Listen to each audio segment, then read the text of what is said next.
Isu peruntukan sebanyak 85.5 juta ringgit kepada Jabatan Hal Ehwal Khas Jasa merupakan antara yang dibantah oleh ahli parlimen kerajaan dan pembangkang.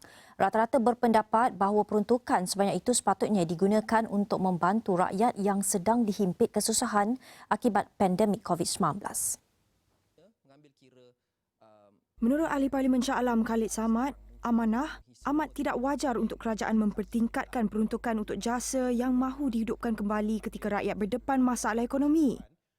Soal jasa yang sebanyak 80 lebih juta yang merupakan jumlah yang tertinggi dalam sejarah. Sebelum ini bila kerajaan Pakatan Harapan kita langsung tak ada kerana kita melihat bahawa jasa itu merupakan satu platform untuk melakukan pelantikan politik, untuk melakukan propaganda politik, sedangkan kita dah ada Kementerian Penerangan, kita dah ada berbagai-bagai agensi yang lain.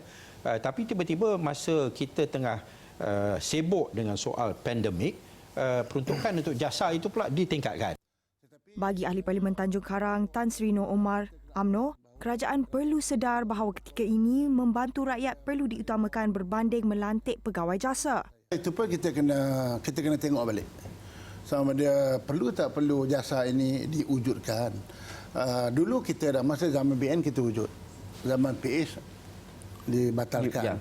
Nak diwujudkan. Soalnya apakah sesuai atau tak sesuai? Kita nak wujudkan dalam keadaan ekonomi kita tengah melanda, rakyat tengah susah, dan yang mana lebih penting? Nak lantik pegawai jasa ke nak tolong rakyat? Ini yang kita nak kena timbangkan. Manakala bagi ahli parlimen Beaufort Datuk Azizah Muhammad Don bersatu, biarpun jasa merupakan satu agensi yang mempunyai peranan tersendiri, tetapi peruntukan 85.5 juta ringgit boleh digunakan untuk manfaat rakyat.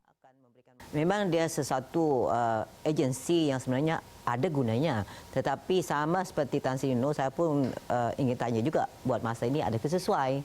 Kan? Dia boleh dilakukan mungkin di tahun hadapan, di tahun 2022, tapi buat masa ini mungkin peruntukan itu boleh digunakan untuk benda-benda yang lain yang akan memberikan manfaat kepada rakyat kita di dalam masa yang mereka amat memerlukan ini. Bagi ahli parlimen Kulai Teo Ni Ching DAP, kerajaan perlu mengambil kira pandangan yang diutarakan oleh ahli parlimen, terutama dari menyokong kerajaan. Saya rasa semua orang di sini, saya percaya, tak kurang bersetuju denganlah peruntukan untuk jasa. 85.5 juta ringgit. Banyak orang backbencher telah udarakan pandangan mereka bagaimana 85 juta ini boleh dipergunakan. Ketika pembentangan Belanjawan 2021 6 November lepas, Menteri Kewangan Tengku Datuk Seri Zafrul Tengku Abdul Aziz mengumumkan peruntukan sebanyak 85.5 juta kepada jasa yang akan diwujudkan kembali.